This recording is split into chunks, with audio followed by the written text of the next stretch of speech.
Hi everyone, I'm Natasha Odgers, Neighbourhood Centres Queensland, and thank you for joining us for this session today on community engagement, specifically for neighbourhood centres. And there is a template for developing a community engagement plan that matches this presentation. I'll just join our screen now to start the presentation. One moment. So as we get the screen up, this session is particularly about designing and planning for how to actively involve people in your project, program, or service. So quite broad in how you could apply the information from this presentation. Firstly, I'd like to acknowledge the traditional owners on the lands that we would all be watching this from today, and pay our respects to elders and ancestors past, present, and extend that respect to those with us today. Sovereignty has never been ceded. It always was and always will be Aboriginal land.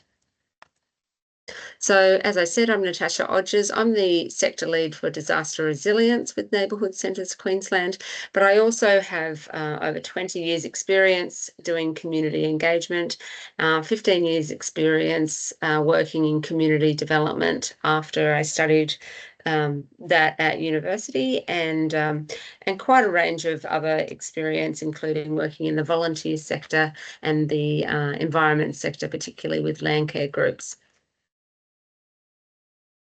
So, a bit of an overview on what we're going to cover today. With over 2 million visitors each year, neighbourhood centres we know are exceptional at engaging with their community. So on the right is just a summary of past visitors to neighbourhood centres to demonstrate this in one short snapshot. But really what today is about is providing a practical workshop where we'll explore how to actively engage and involve people in your new project or existing project, program or service. It's about looking at the value of having an engagement plan rather than just jumping into doing engagement.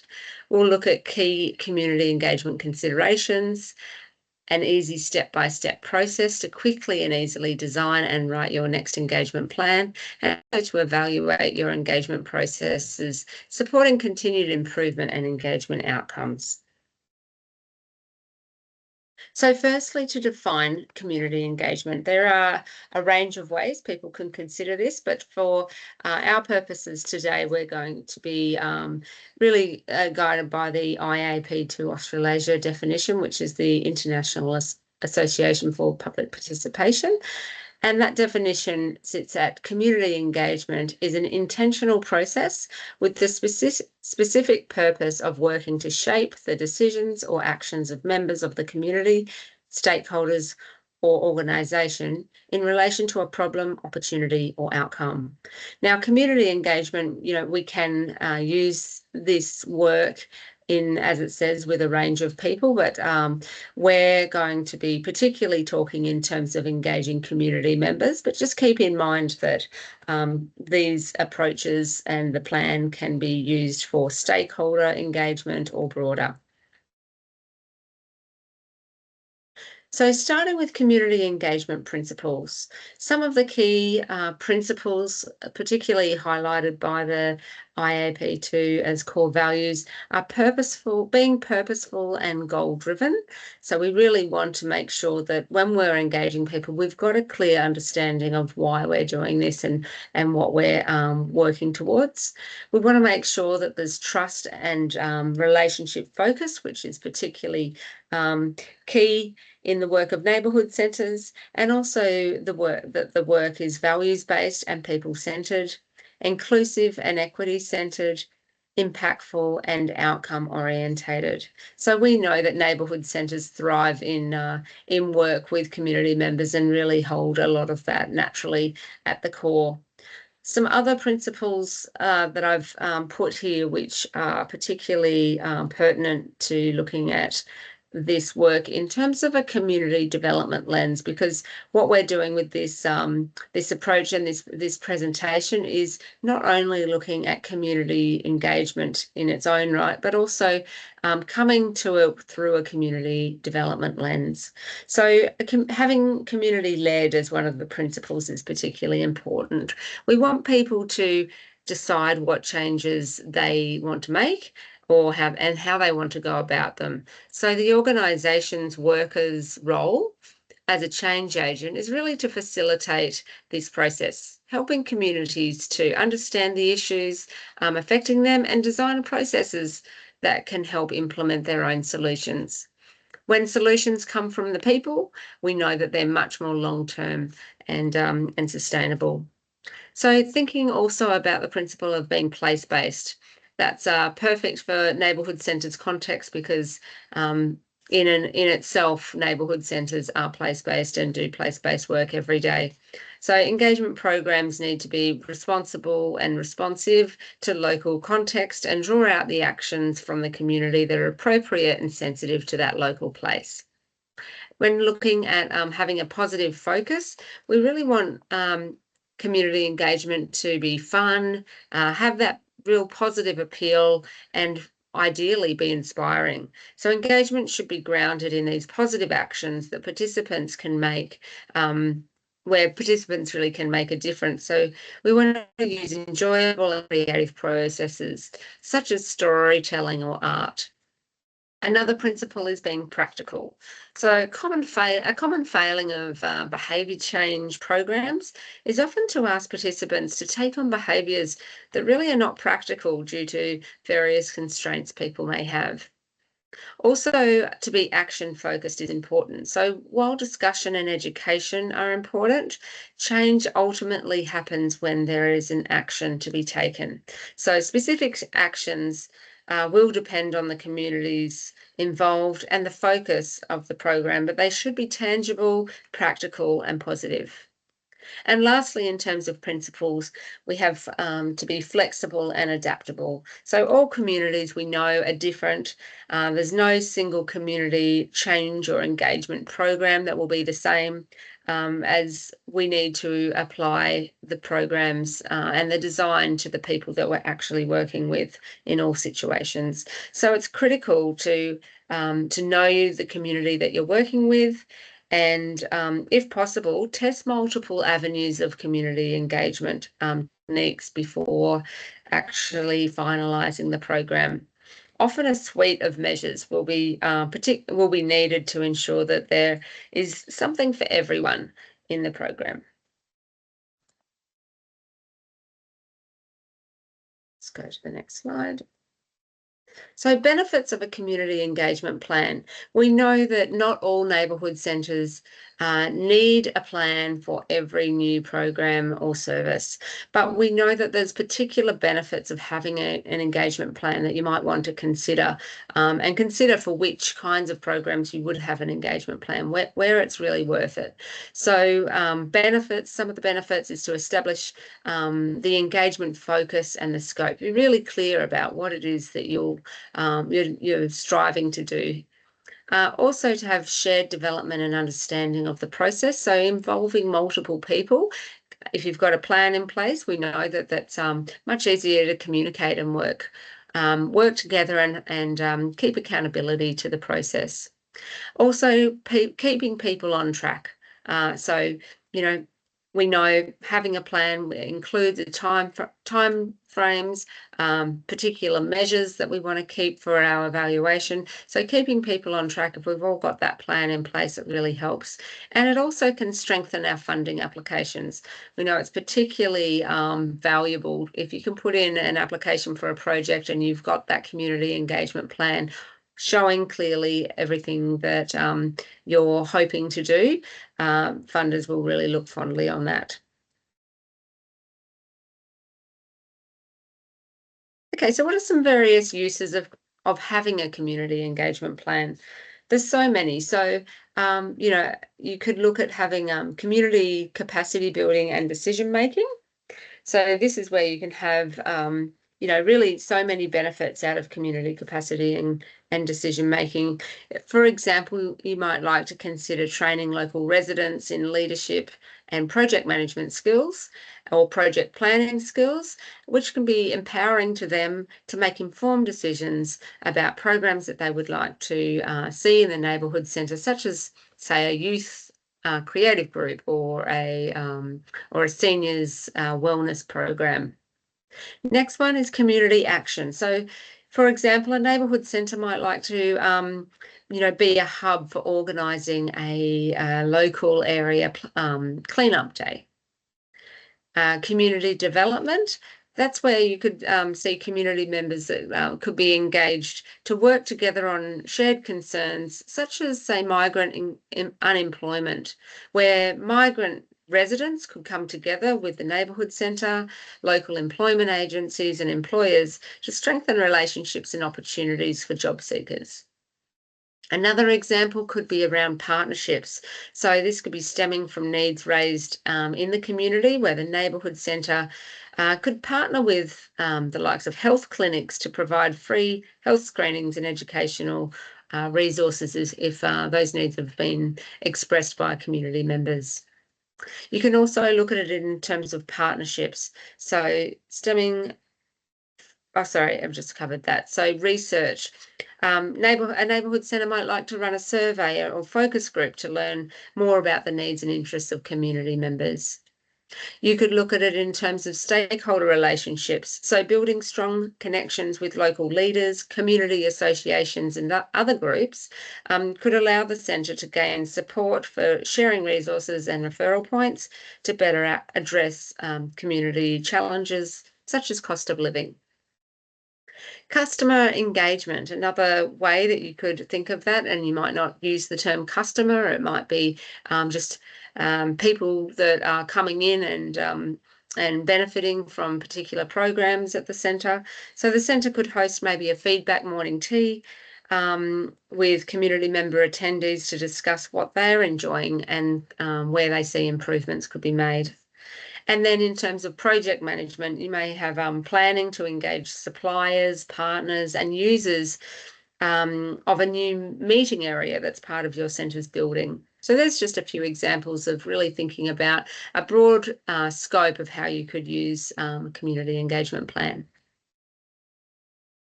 Now, as I said before, we've, this presentation is not just about community engagement, but it's coming from a community development lens. So some of the principles to community development that are relevant for this particular aspect around engagement, working with people rather than for them. So with that, it's about holding your agenda lightly. Hence, it's about the people. So to do that, we need to be flexible. Often it's a bit of an organic process where what happens might be in their time, in the time that suits people. It might be in the places that suit the people you're working with. There might be also a focus on where they're at in their understanding or in their direction. Another principle is about enhancing participation in the community and in decision making. So here, the direction is based on how the community want it to go. The community may be part of developing a whole process, or it might be just a particular stage of an engagement process where they can be really putting their thoughts, ideas, expertise, and just general participation into the process. And also building relationships between people to share power and resources.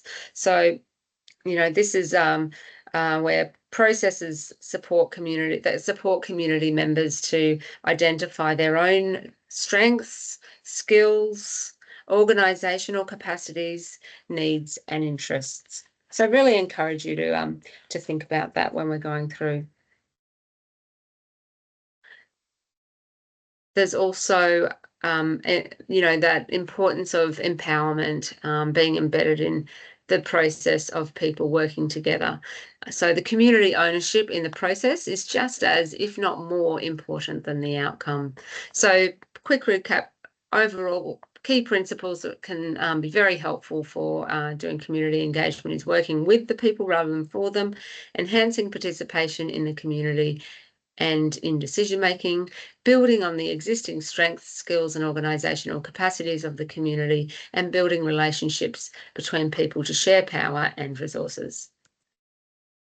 So part of this is looking at, in the very first stages, you want to be thinking about your objectives, of course. So what do you want to achieve with this engagement?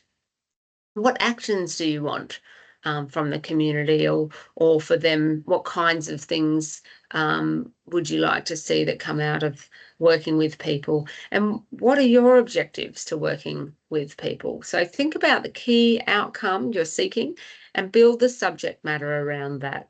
So when you're developing your objectives, you're in writing on your engagement plan, you might like to think about it in terms of one or a combination of these things. So it might be to generate opportunities for community to be actively informed, have a say, build relationships with other community members and organisations, share knowledge, participate in social change on matters that are important to them, and build capacity and strengthen communities.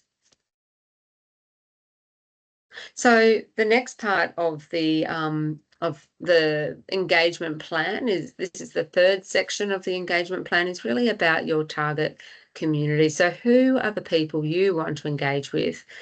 First of all, you might like to consider this in one of these categories or multiple. So the geographic area, is it your neighbourhood? Is it a neighbourhood? Is it the broader township area or the region? Be clear on what your geographic area is. Think about your demographic. For example, is it youth or low socioeconomic households? And also, it may be that you're engaging a community of interest, say community groups or aged groups. Think about that. And how well do you understand the target community? It's extremely important to understand where the community members you are seeking to engage, where they're coming from.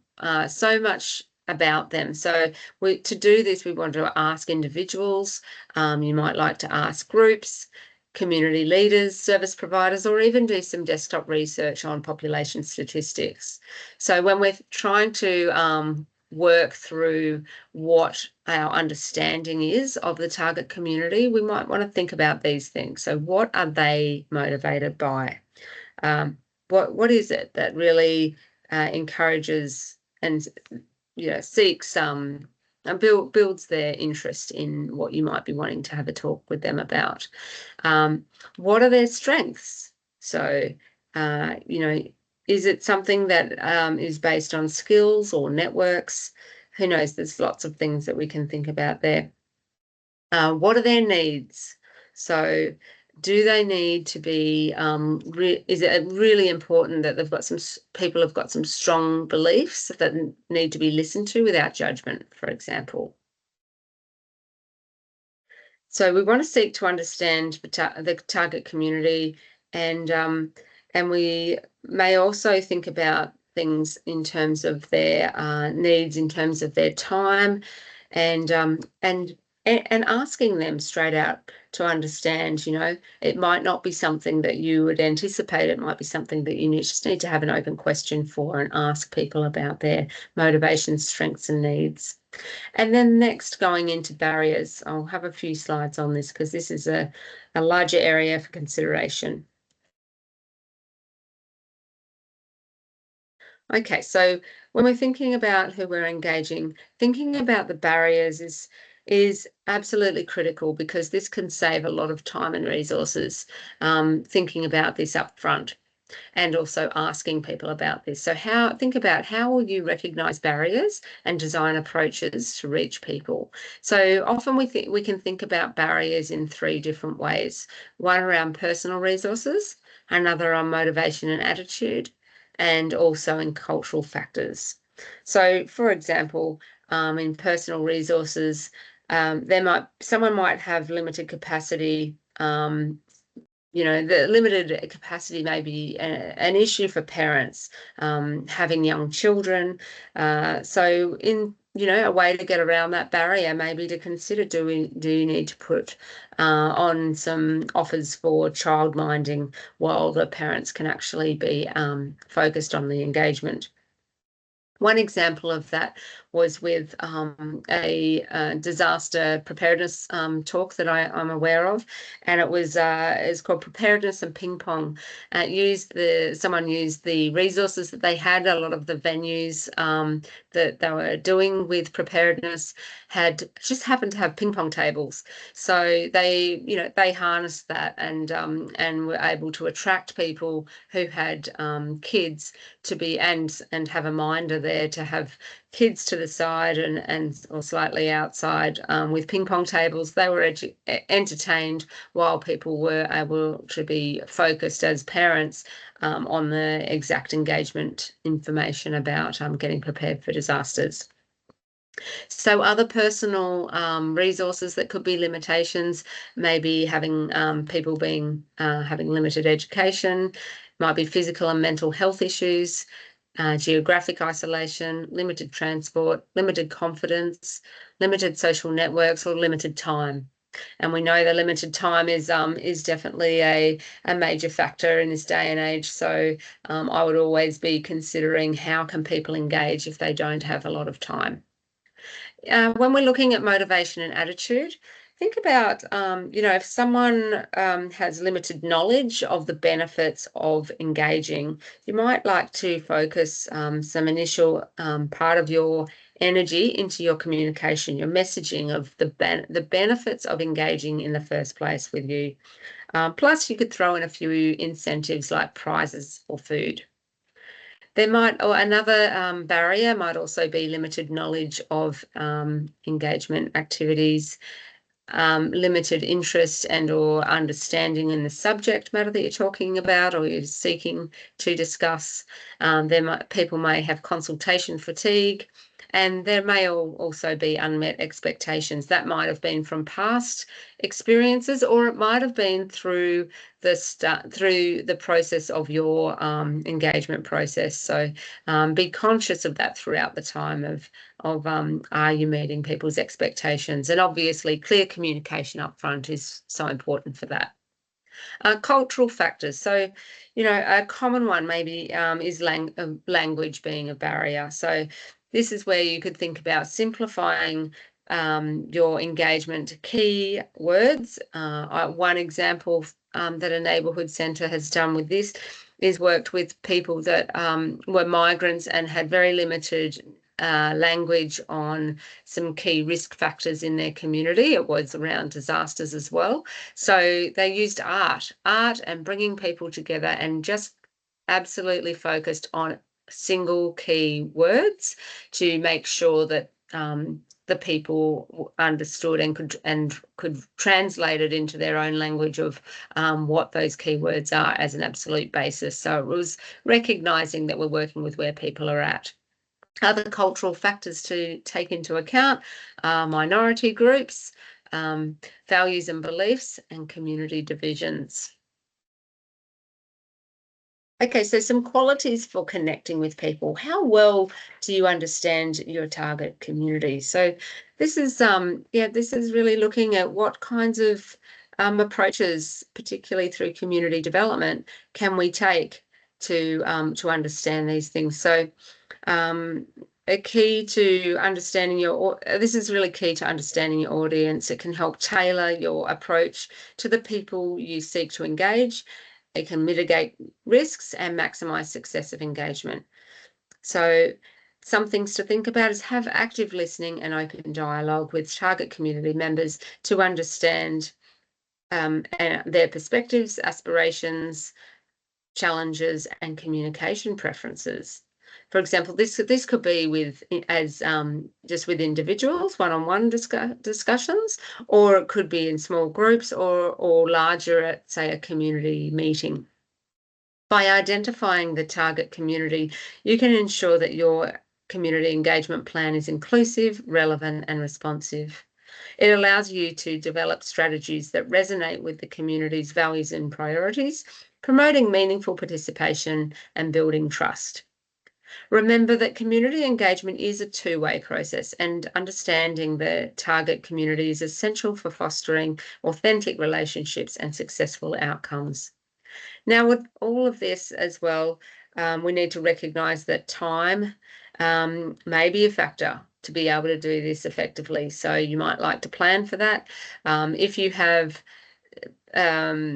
have restrictions that might be around grants or other reasons for deadlines, just know that this is all ideal and to do whatever is within your means to do.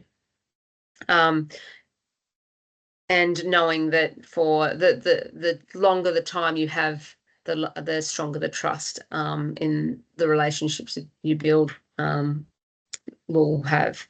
So while it's important also to be welcoming to the neighbourhood centre space, we also may need to go out to the community. So think about, where are the people? Are they already engaged in the centre where you have that easy access, or do you need to make that extra effort to go outside the neighbourhood centre and really reach people for where they are at?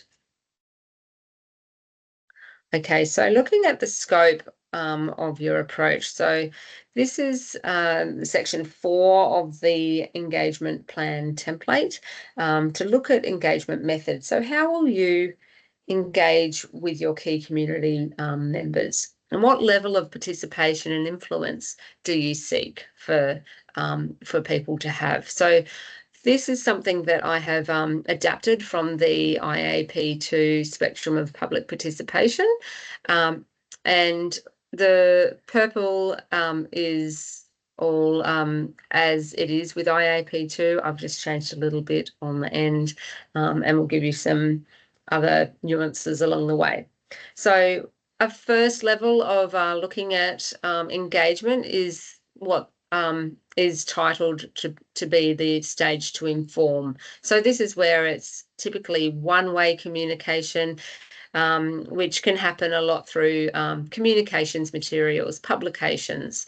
So this is all of these stages are all valid, and usually if you're doing something further down the line of the spectrum, you'd probably be incorporating elements of all of the stages that lead up to it as well.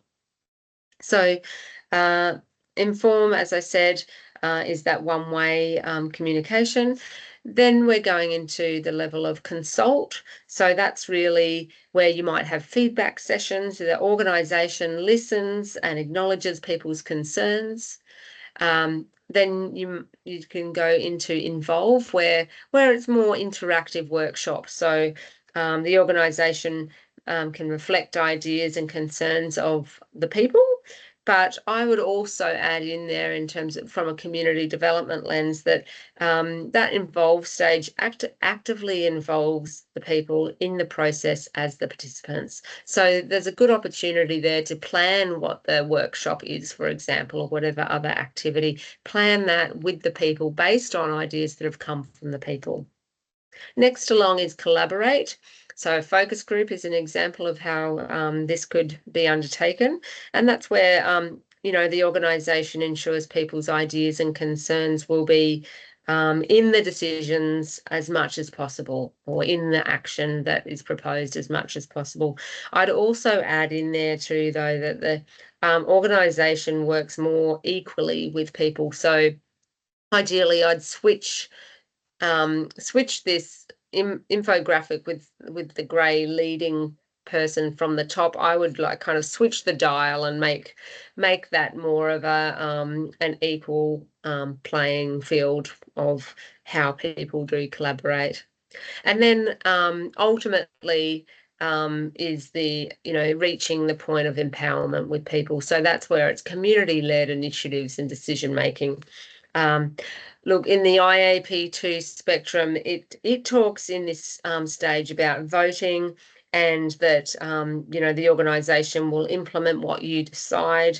But I would shift that in the context of neighbourhood centres and community development to be more focused on the process and decision making being held by the people, as it shifts from the organisation being the lead to actually people being the people that are being engaged actually being in the lead. So they've got a lot of ownership in the process and the direction towards what outcome they seek to achieve.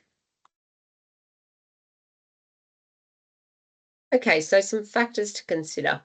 What factors need to be considered when planning your engagement approach? One is risks. So it can be thinking about, are we setting unrealistic expectations? How do we go around the risk of lack of participation, potential bias, and also data reliability? We need to ensure that our sources of data or other information are from authorized sources, ideally, and is there a risk of public criticism? In terms of relationships, who is already engaged in the organisation? So, this is a great opportunity to think about leveraging from what already exists as strengths in the neighbourhood centre. But also, are there any existing conflicts to work around in terms of who you'll be seeking to engage? In terms of research, thinking about the demographics, are there any risks around that? Are there also subject matter? So do you need to actually go and do more research into the subject matter that you're engaging about? Do you need to bring in an expert in terms of content? But always remember with that, if you're bringing in someone that is, say, the subject matter expert, please remember that it's ideal that to be able to have people the people engaged to have more ownership of the process. Think of the saying, experts on tap, not on top. So, so that is really referring to having experts in the room, but ultimately having the decision of how to use the content conveyed by those experts, having the decisions actually held with the people that you're that are being engaged. Resources. So you might think of staff and volunteers, accessible building space. Do you have access to technology, sufficient funds for materials and food?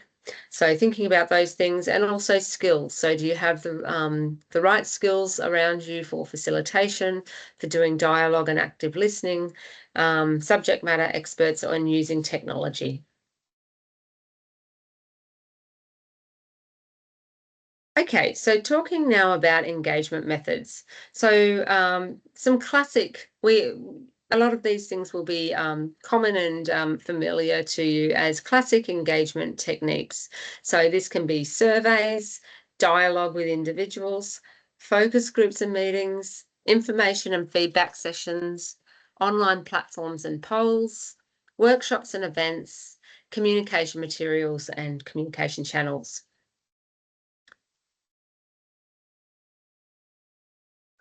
So events and groups, both of those different types of engagement methods, you might like to also think about where these are happening already in your centre or with your group, with other groups that you're close to. So again, thinking about that leveraging of what exists, or thinking about creating something new with the people that are engaged.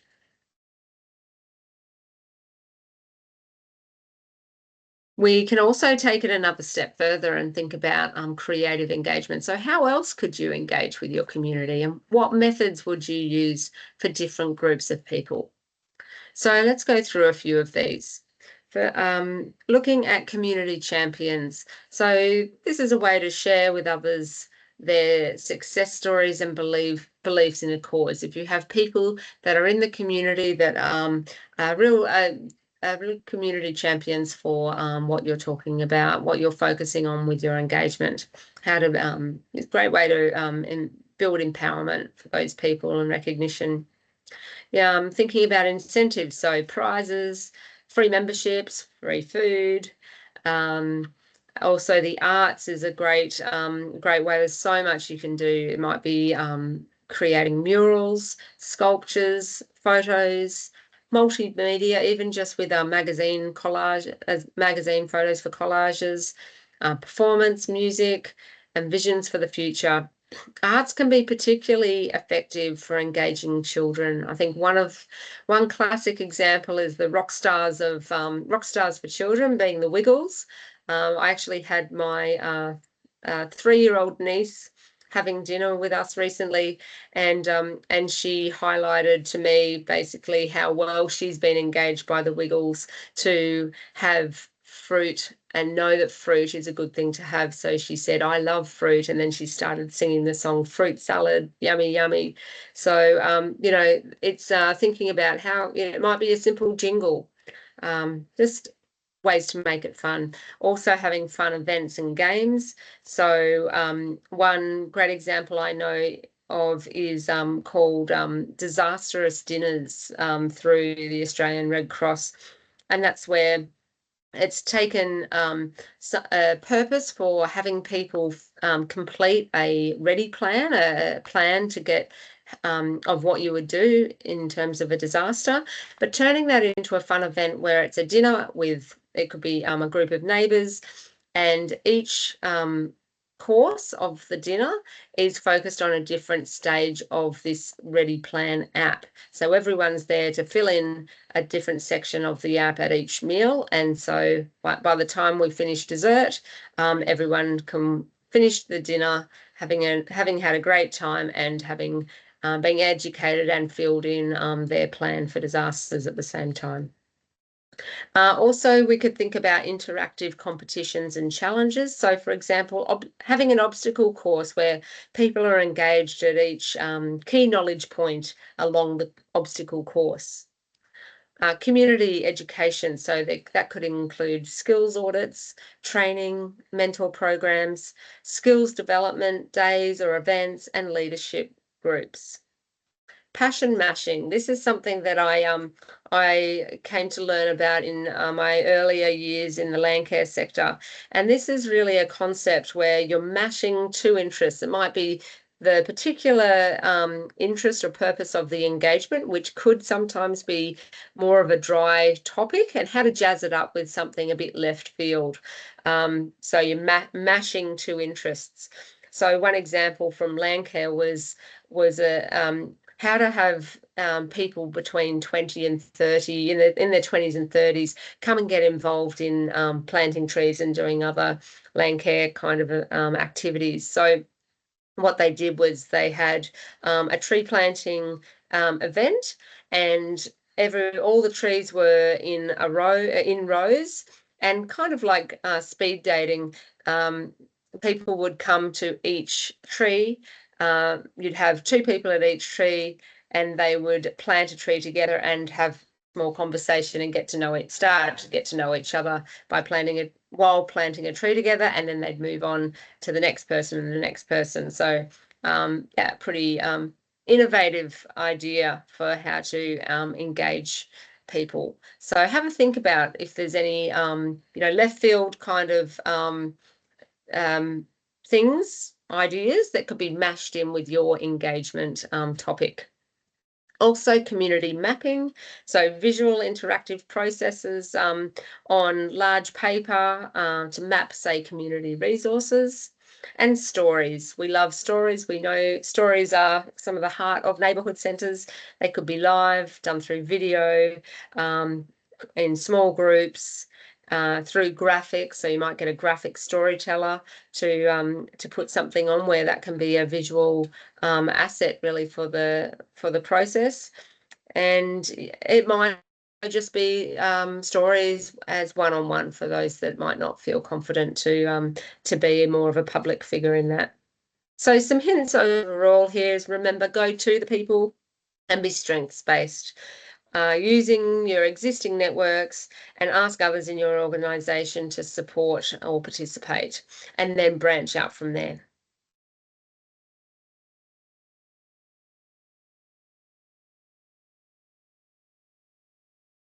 Okay, so timeline. So when we get into the part of the community engagement plan template, that's section 5, we'll want to look at a timeline. So simply, when will key engagement activities take place? So for this, check for alignment or clashes with other programs in your organisations or with partners and community members. So here you'd list down all of the different dates, the different engagement activities, such as is it a workshop, focus group, social media, put the detail of that down, such as social media post going on Facebook and Instagram, and then progress notes. So people can have a shared point of reference to know where things are at. Is it in progress or is it complete? So section 6 of the engagement plan template is about roles and responsibilities. So who's responsible for each part of the plan? So you could put your roles, such as content development, social media, and in-person connections, or it might be just one of those things. Then the responsibilities with that can be content writing and design, scheduled social media posts, and then who is it? And you might like to include their contact details if that's relevant. So next, in terms of this is section 7 of the engagement plan, thinking about your feedback and follow-up. So firstly, on feedback, how will you gather feedback? Some examples of this could be just having a short online survey, say with a QR code, or using a tablet, and where people can come and electronically fill in answers to simple questions. It might be having a laminated survey, so just up to 3 questions, keep them really simple, for people to have sticker star ratings where they can just simply come up, put a sticker on, and it's a bit of fun as well. Or you might like to just have a document there that's ready for staff to be able to record verbal feedback. So it's not an obvious thing that's happening, it's just people picking up things as they're talking to people and recording key information. Now, thinking about following up with people, we really want to make sure that we're not dropping people, making people feel like they're not not taken seriously in the engagement process. So it's really important to be thinking about how we're going to follow up with people. So some examples of how you might like to do this are having scheduled calls with people, return visits either to them or them coming to the centre, having group sessions where you all meet again and continue a discussion or give feedback or seek feedback, or emails. There's a whole range. I'm sure you'd have ideas on what works for you in doing that in your daily work at the neighbourhood centre. Now, when we come to evaluation, this is section 8 of the engagement plan template. There's 3 different components that you might like to think about in terms of your measures. So outputs, these are the short-term interactions or services that result from engagement. So these are the classics that we're used to using in our reporting, which is number of people engaged, number and type of engagement methods, number of hits or opens on communication material, or number of responses. When it comes to next along, thinking about the outcomes, so more short to medium term changes in knowledge, attitudes, or behaviour. This is where we're really thinking about things like the number of people who demonstrated increased awareness, or number or percentage of people or households that completed plans or tasks that might have been part of the engagement process. Number of people who demonstrated increased knowledge or skills, if that was one of your objectives, or community members' input was included in decisions. So when we go to the impacts, we're looking at actual intended changes in higher level strategic goals. So really, what are the longer term impacts? And these impacts generally will relate to your larger, higher level strategic objectives. So, for example, it may be increased community awareness of X issue, or increased empowerment of community members to collectively address X issue, or increased place-based knowledge and skills towards reducing risks, or strengthened community connectedness and resilience.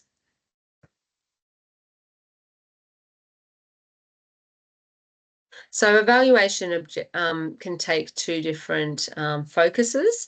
We can look at it as an objectives focus, and we can also look at it as a process focus, so your actual engagement process. So we'll start with the objectives focus.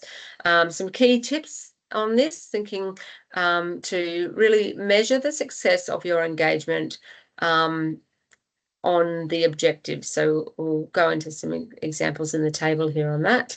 Monitor throughout the engagement process. It's so easy to forget about the monitoring until the end and then think, wouldn't it have been good to get that extra information throughout the process? So in your plan, set it up of when and how you'll measure things all throughout the engagement process, and incorporate outputs, outcomes, and impacts into your evaluation here. So just weave your outputs, outcomes, and impacts into what we have in the table below. So for example, we've got your engagement objective 1 could be, we want to encourage participation in our new program. So a key evaluation question that that's helping to formulate that is how many community members attended the program. So quite simple, and then the data source being an attendance list. So that's something that a lot of us would do quite regularly in terms of monitoring people. Another one, it could be, we want to influence behaviour change towards cost saving. So a key evaluation question could be how many community members indicated that they will change their behaviours. It also could be what type of behaviours were changed. So a data source for that could be verbal quotes or survey results. So really think about this and what is the best measures for your objectives, and what are the most important things to be measuring as objectives, because it's very easy to think of so many ways to measure, but you don't need to have an exhaustive report usually on every different aspect of what you possibly could measure. Just think about what are the most pertinent things to measure. Now, if you're thinking in terms of the process, the evaluation of the actual process that you took to do the engagement. So how effective was that? Think about, were expectations communicated clearly? Did you reach the right people? And did the engagement process allow for all voices to be heard? So in this section, you might look at what worked well. So using creative methods, a mural, it could have been a mural that everyone can paint. So people might have thought that worked really well. What could be improved? We could have visited parks and shopping centres to engage people who are less likely to come to us. And new ideas could be to support youth to develop a simple event to engage their peers. So you'll likely have multiple key evaluation questions and data sources for each objective as well. Recognise sometimes that things don't always work out as they plan, and even if they go extremely well, I would guarantee there's always something that is still a learning in the process. So it's good to recognise this, learn from it, record it for future reference, and move on. Okay, so having a summary table at the end of the engagement plan can be really helpful. It's a good way to have an all-in-one reference point of key components of the plan, so people can find that the engagement plan can be used for a quick check, but also for the detail in the other parts of the plan. So a summary table could look like this. It could have your community group. So for example, it might be families with young children, your engagement method, for example, painting and the painting activity with strategic questions, who's responsible for that part of the process, the timeline. So, for example, over the period of March, but the key event date was, say, on the 20th of March. and then monitoring measures. How are you going to monitor those? So it might be to record the number of adults and children, level of awareness, and which can have an analysis of responses to questions. So community engagement can have really so many benefits and can be used in many different ways. We know neighbourhood centres know how to engage local communities extremely well. The key is creating an engagement plan that can it can maximise these strengths. So I hope you've enjoyed this presentation and found it useful, and I really wish you all the very best in exploring the use of this engagement plan template.